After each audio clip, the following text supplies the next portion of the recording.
¿Puede una luna desaparecer? Pues resulta que sí, es posible. En los primeros días de la astronomía, la luna Jápeto, una de las muchas que orbitan Saturno, desaparecía por completo de la vista. Algunas noches estaba ahí, bien visible, y al día siguiente, como por arte de magia, había desaparecido. Era el truco definitivo de ilusionismo. Pero cuanto más entendíamos cómo lo hacía, más misterios descubríamos sobre Jápeto. Y es que Jápeto es un lugar de contrastes extremos. Una mitad sumida en una oscuridad casi absoluta y la otra deslumbrante, recubierta de un hielo tan reflectante que brilla como si llevara luz propia. En su ecuador, una cordillera colosal, una especie de cinturón de piedra que recorre la luna de lado a lado, perfectamente alineado y cuya existencia sigue siendo un completo enigma. ¿Por qué presenta esta luna un aspecto tan dramáticamente bifásico? ¿Qué evento catastrófico o qué proceso lento y constante pudo haber esculpido una cadena montañosa más alta que el mismísimo Everest en un lugar tan remoto y extraño? ¿Y qué secretos esconde este mundo lejano sobre la turbulenta juventud de nuestro sistema solar? Soy Rafael González y estás viendo Astrum. Acompáñame hoy en este viaje hacia Jápeto, la tercera luna más grande de Saturno y posiblemente la más enigmática de todas.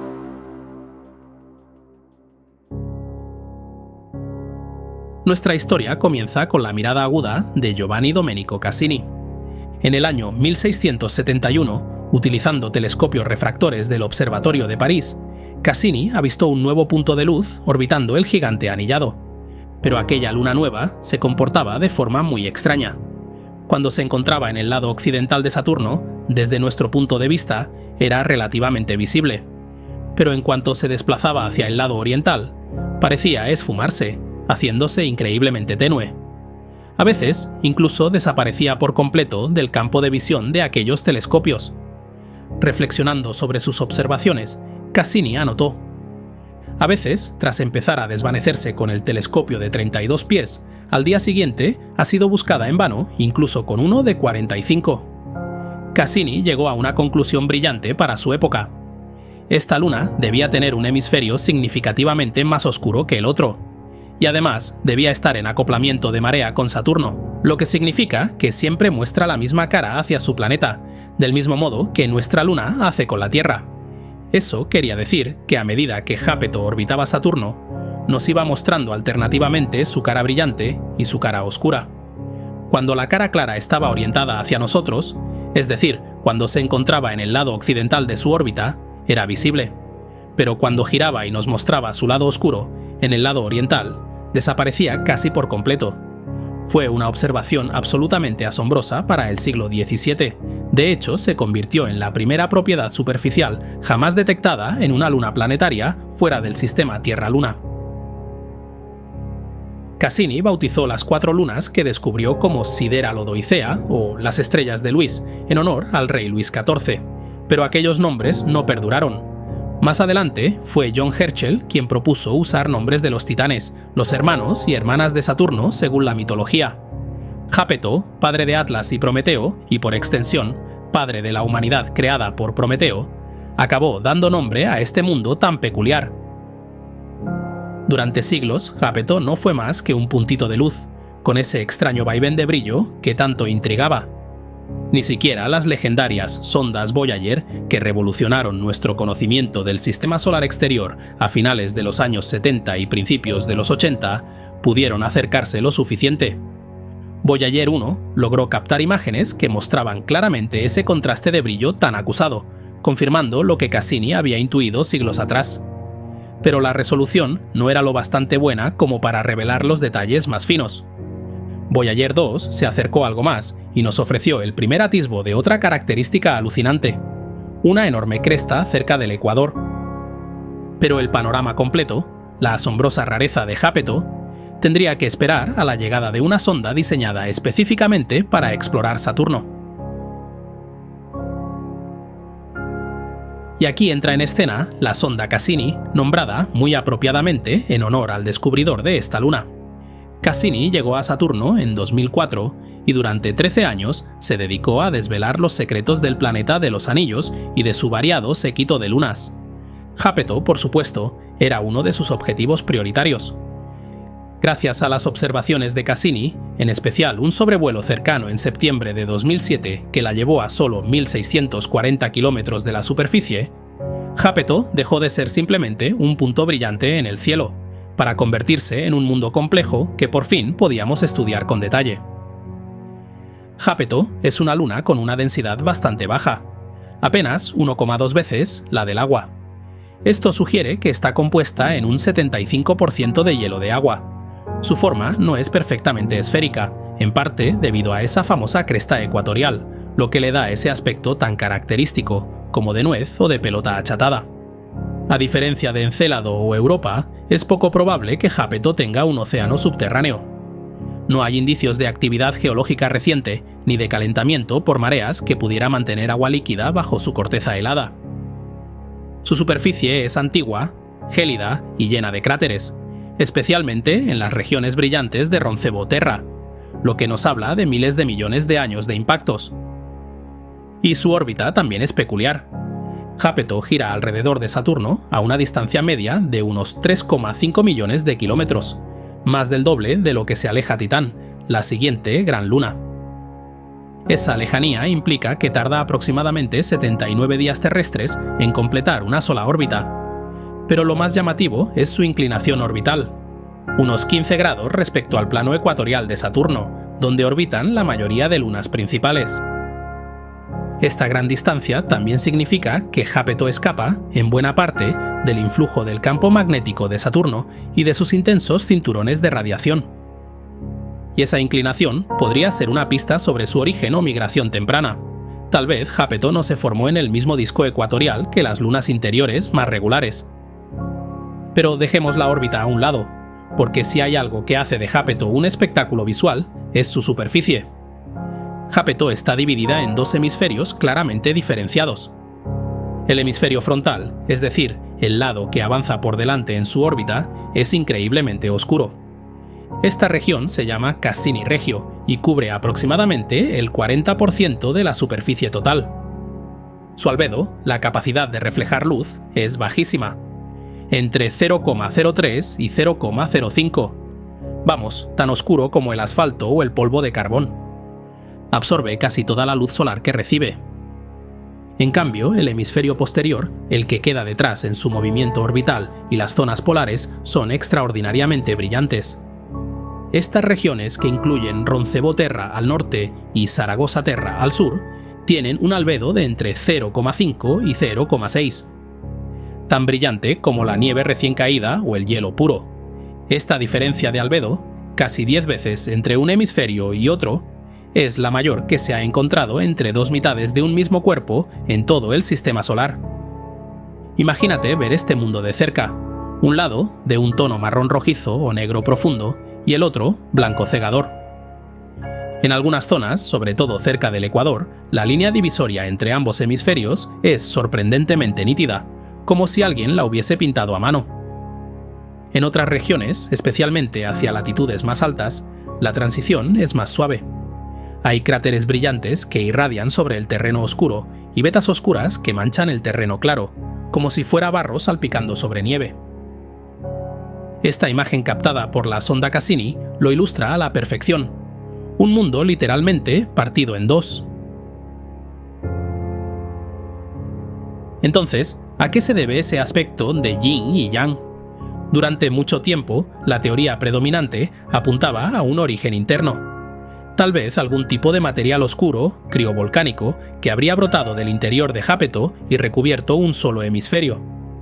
Un artículo publicado en 1981 por Bradford Smith y su equipo, tras analizar los datos de las Voyager, defendía precisamente esa idea. Señalaban una formación en forma de anillo como posible cráter parcialmente inundado por este material oscuro expulsado desde el interior. Sin embargo, las observaciones de Cassini, tanto por radar como por imágenes, contaron otra historia.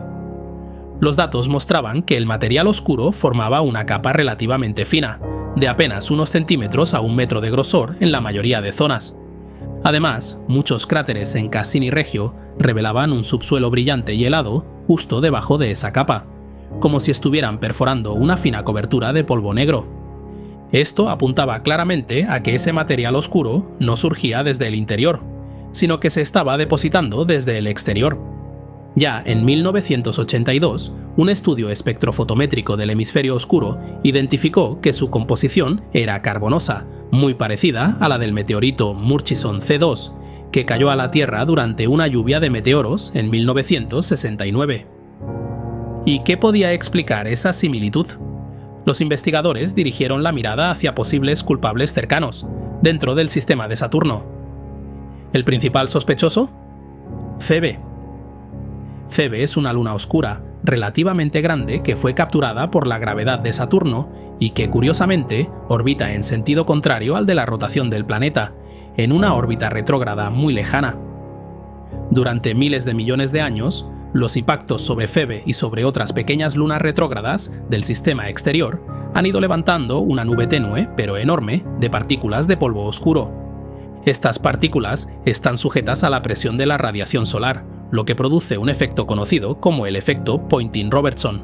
Como resultado, ese polvo no solo gira hacia el interior del sistema de Saturno, sino que lo hace en sentido retrógrado, igual que Febe. Y ahora volvamos a Jápeto. Jápeto, a diferencia de Febe, orbita en dirección prograda, es decir, en el mismo sentido en que rota Saturno y como lo hacen la mayoría de sus lunas. Pero lo hace desde mucho más lejos que los anillos y las lunas interiores.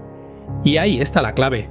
A medida que Jápeto avanza en su órbita, su hemisferio frontal choca de frente con ese flujo de polvo oscuro que avanza en dirección contraria, proveniente principalmente del grupo de Febe. Es como si fueses conduciendo por la autopista y entraras en una nube de insectos. La mayoría acaban estrellándose contra el parabrisas delantero. El hemisferio posterior, en cambio, queda protegido por el propio cuerpo de la Luna y recoge mucho menos de ese material oscuro. Pero la simple deposición de polvo no basta para explicar lo oscuro que es el hemisferio frontal de Jápeto, ni la complejidad del límite entre las zonas claras y oscuras. Aquí es donde entran en juego dos factores clave: la segregación térmica y la sublimación del hielo de agua. El material oscuro que se deposita en el hemisferio delantero absorbe más luz solar que el brillante hielo que lo rodea. Esto provoca un ligero aumento en la temperatura de la superficie. Y aunque Jápeto es un lugar increíblemente frío, basta una subida mínima de temperatura para que el hielo de agua, que es muy volátil, comience a sublimarse, es decir, pasa directamente de estado sólido a vapor sin pasar por un estado líquido. Pero ese vapor de agua no desaparece sin más. Debido a que Jápeto gira muy lentamente, su día dura unos 79 días terrestres, el mismo tiempo que tarda en completar una órbita. Las temperaturas diurnas se mantienen elevadas durante largos periodos, lo cual da al hielo tiempo más que suficiente para sublimarse desde las zonas más cálidas y oscuras. De hecho, la sublimación en Jápeto es tan rápida que si toda su superficie estuviese cubierta de hielo puro, se perderían más de 100 metros de hielo en 1000 millones de años.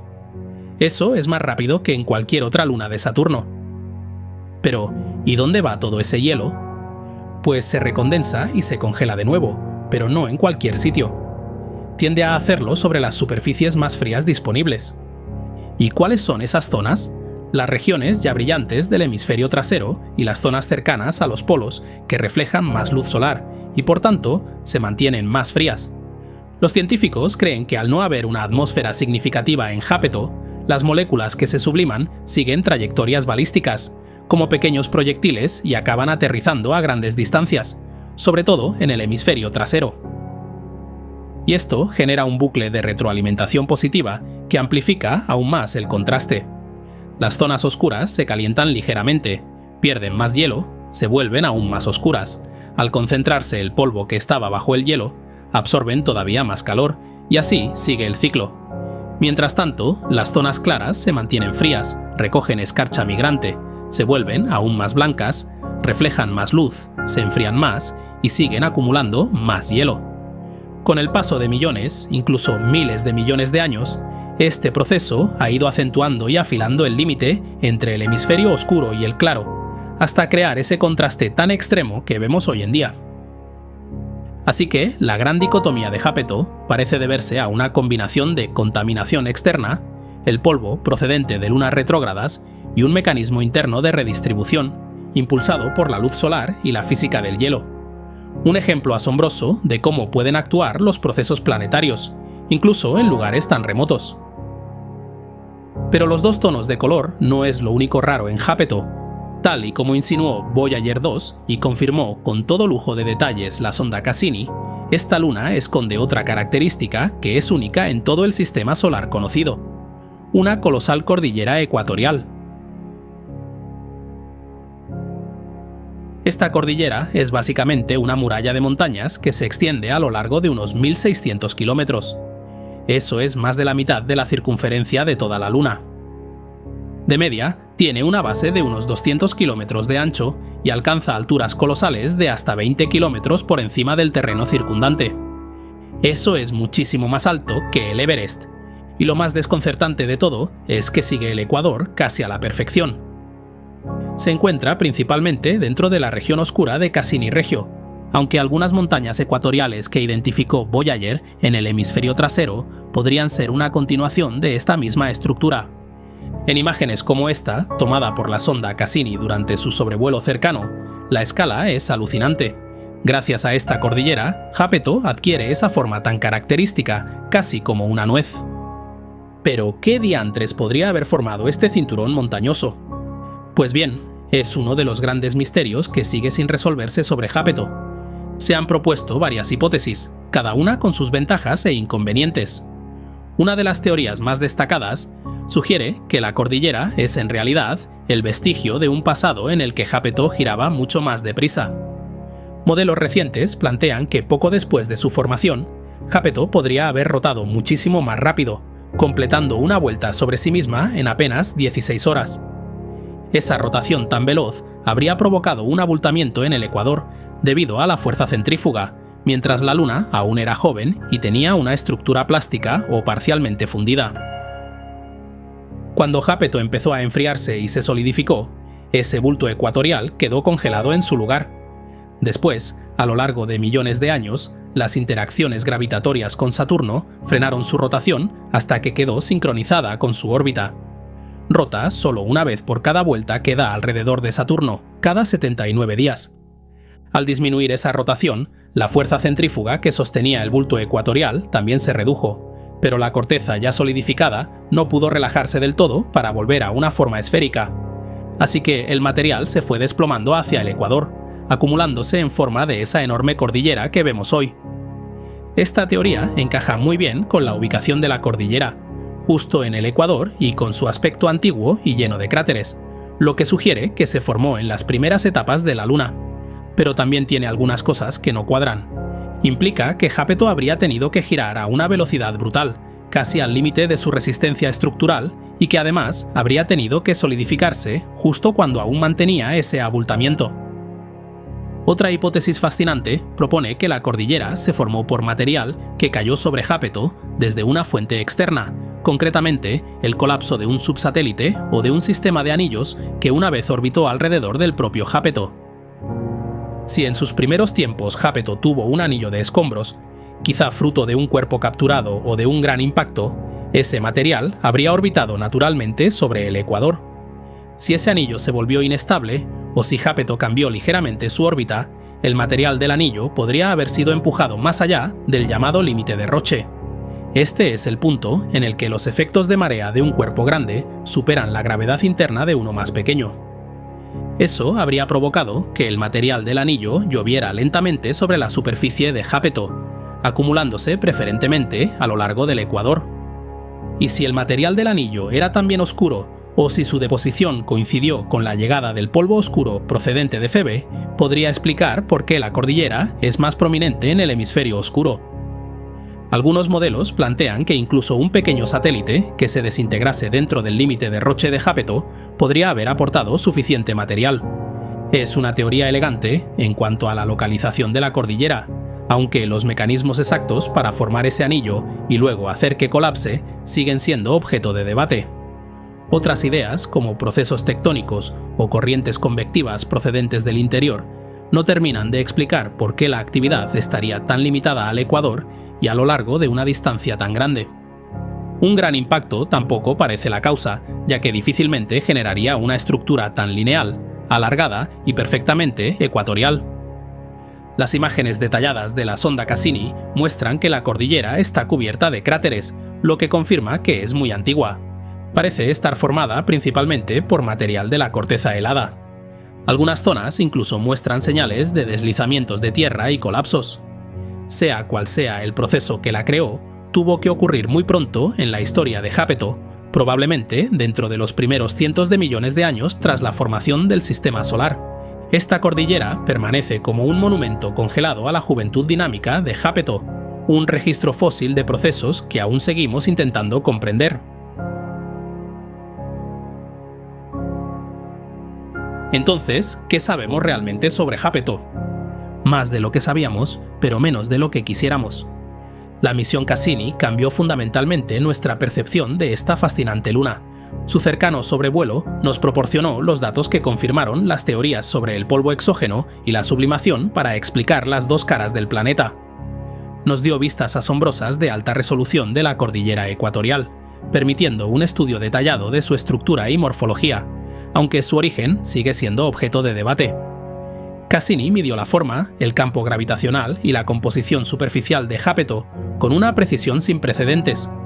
Sin Cassini, Jápeto habría permanecido en gran parte como el débil y desconcertante punto de luz que fue durante siglos. Y sin embargo, aún quedan muchos misterios. ¿Cuál es el verdadero origen de la cordillera de Jápeto? ¿De qué está compuesto el material oscuro de su cara, más allá de ser simplemente carbonoso? A menos que vayamos allí, será difícil saberlo con certeza. Actualmente, no hay misiones planeadas para muestras o incluso para orbitar este enigmático lugar. Así que, por ahora, seguimos en la oscuridad. Lo que de alguna manera resulta apropiado. Después de todo, como dije al principio, Jápeto fue una vez el acto de desaparición definitivo. Y un mago nunca revela sus secretos. Un fuerte abrazo a los mecenas que me apoyan en mi misión de divulgar la ciencia. Suscríbete y deja un me gusta para apoyar el canal. Gracias por tu visita y nos vemos en el futuro.